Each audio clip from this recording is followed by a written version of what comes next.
জিনিসের ঘাটতি 54 বছর পরেও আমরা গরিব দেশের তকমা কপালে নিয়ে আমাদের সবার কাছে যেতে হচ্ছে। খুব অল্প সময়ের জন্য একজন স্বপ্নবাজ নেতা আমরা পেয়েছিলাম, তার নাম শহীদ প্রেসিডেন্ট জিয়াউর রহমান।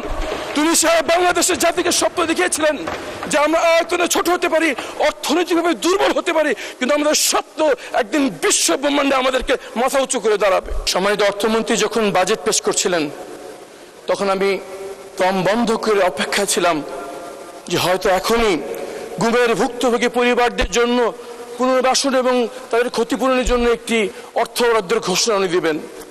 কিন্তু আমি হতাশ হলাম যে সেই ঘোষণা তার কাছ থেকে শুনলাম না। এই ভুক্তভোগী পরিবারগুলো যারা তাদের সন্তানের জন্য অপেক্ষা আছে, যে বোনগুলো তাদের স্বামীর অপেক্ষা আছে, যে সন্তানগুলো তাদের পিতার অপেক্ষা আছে, হয়তো অনেককে আমরা কোনোদিন আর ফিরে পাবো না।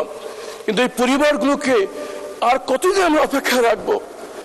এখনো অর্থমন্ত্রীর এই ক্ষমতা রয়েছেন, এই সেশনে উনি এই সংশোধনী বাজেট দিয়ে ঘোষণা দিতে পারেন এই ভুক্তভোগী পরিবারদের পুনর্বাসনের জন্য। আমি তা ঘোষণা দেওয়ার জোর আবেদন জানাচ্ছি। মাননীয় স্পিকার, মাননীয় আইনমন্ত্রী ঘোষণা দিয়েছিলেন গুম কমিশন এবং মানবাধিকার কমিশন আরো শক্তিশালী করে উনি পুনর্বহাল করবেন। কিন্তু এই বাজেটে গুম কমিশন মানবাধিকার কমিশনের জন্য কোনো বরাদ্দ আমি দেখতে পাচ্ছি না। যদি তার অর্থ বরাদ্দ না দেওয়া হয় তারা জনগণের অধিকার কিভাবে রক্ষা করবেন? আমি এই দুই কমিশনের জন্য বিশেষ বাজেট বরাদ্দ দেওয়ার আহ্বান জানাচ্ছি, দাবি জানাচ্ছি। এই সংসদে সরকারি দল বিরোধী দল মিলে আমাদের প্রবাসী কর্মীদের জন্য, রেমিটেন্স যোদ্ধা এবং বীরদের জন্য সেবা বৃদ্ধি করার সিদ্ধান্ত আমরা নিয়েছিলাম, কিন্তু এই বাজেটে তার কোনো প্রতিফলন আমরা দেখতে পারলাম না। আমরা যদি তাদের জন্য বাজেট বরাদ্দ না দেই, বিভিন্ন মিশনে যদি বিশেষ উদ্যোগ গ্রহণ না করি, তাহলে আমাদের তাদের সেবা আমরা কিভাবে উন্নয়ন করব?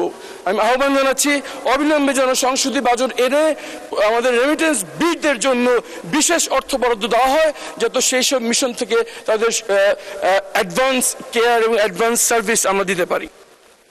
মাননীয় স্পিকার, আমরা সবাই জানি জাতিসংঘের সাধারণ সভায় প্রেসিডেন্সি এখন বাংলাদেশের হাতে।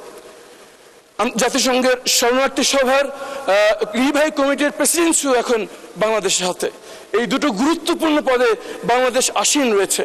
এটি একটি মোক্ষম সময় রোহিঙ্গা সমস্যার একটি সমাধান এবং ক্লাইমেট চেঞ্জের জন্য বাংলাদেশের বিশেষ তহবিল আহ্বান করার জন্য। কিন্তু বাজেটে আমরা পররাষ্ট্র মন্ত্রণালয়ের জন্য বিশেষ কোনো বরাদ্দ দেখলাম না। এই অর্থ যেভাবে আমাদের নোমান ভাই বলেছেন, যেটা খরচ নয় বিনিয়োগ, আমরা এইখানে যে অর্থ বিনিয়োগ করব তার শতগুণ বৃদ্ধি হয়ে তহবিল আকারে আমাদের কাছে আসবে, কিন্তু সেই বরাদ্দ পররাষ্ট্র মন্ত্রণালয়কে দেওয়া হয়নি।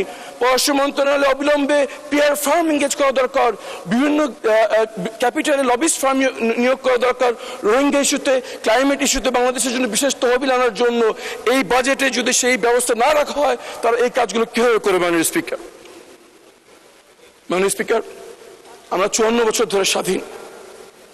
আমাদের আশেপাশে অনেক দেশ আছে যারা এই সময়ের ভিতরেই দরিদ্র সময় থেকে উঠে উন্নত দেশে পৌঁছে গিয়েছে। সিঙ্গাপুর 50 বছরের তৃতীয় বিশ্ব থেকে প্রথম ফার্স্ট ওয়ার্ল্ডে তার উন্নতি হয়েছে। মালয়েশিয়া